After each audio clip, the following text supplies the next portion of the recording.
Ahojte, dneska si ideme rozobrať Japonsko a obe Kóreje. Korejský polostrov a Japonsko sú od seba oddelené Korejským prielivom. Japonsko, Nihon, formálne Nihonkoku, v preklade Zem vychádzajúceho slnka, je štát ležiaci na východnom okraji azijského kontinentu, na východ od Číny a Kórei.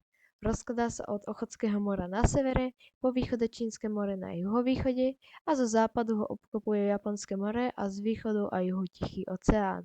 Tvorí ho 14 125 ostrovov, z toho 4 hlavné ostrovy sú Hokkaido, Honshu, Shikoku a Kyushu.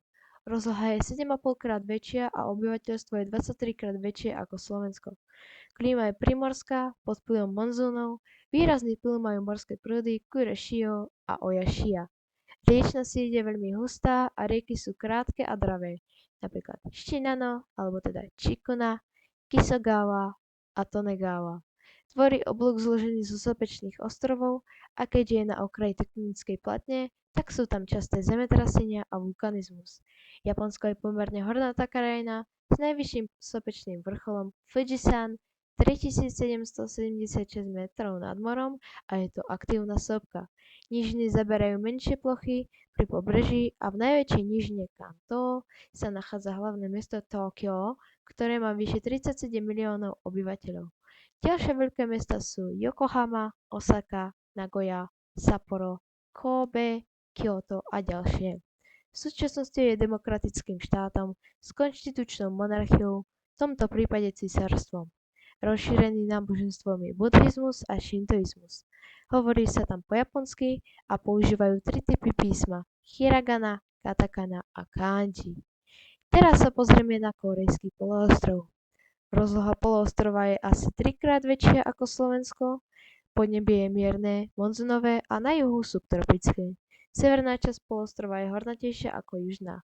Na poloostrove ležia dva štáty, Kórejská republika a Kórejská ľudovo-demokratická republika, ktorých hranicu tvorí 38. rovnobežka. Kórejská ľudovo-demokratická republika, alebo teda Choson-Minjuji Inmin-Konghwaguk, v skratke Choson, vládne tam jedna komunistická strana na čele s Kim Jong-unom. Má 4 krát viac obyvateľov ako Slovensko, ktoré je výrazne homogénne. Avšak sú tam nejaké menšiny Číňanov, ale to nie je podstatné. Podporujú kresťanstvo, náboženstvo je konfucianizmus a buddhizmus. V mestách žije 2/3 obyvateľov, prevláda rastlinná výroba nad živočíšnou. Na vidieku prevláda socializované poľnohospodárstvo, kde pracuje vyše 1/3 zamestnaných. Hlavné mesto Pjongčang, zároveň najväčší prístav. Ďalšie mestá sú Hamhung a Wonsan. Cestovný ruch je pod prísnou štátnou kontrolou.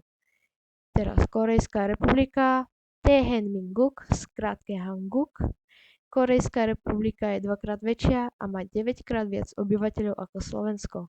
Je národnostne jednotná, teda 99,9% tvoria Kórejci. Prevláda tam buddhizmus a kresťanstvo. Zaraďuje sa medzi azijské tigre, priemysel je strojársky, napríklad Kia, Hyundai a elektrotechnický Samsung, LG. Urbanizácia Kórejskej republiky je 80 obyvateľov žije v mestách. Hlavné mesto Seoul, ďalšie mesta sú Busan, Incheon, Daegu, Ulsan, Daejeon, Gwangju.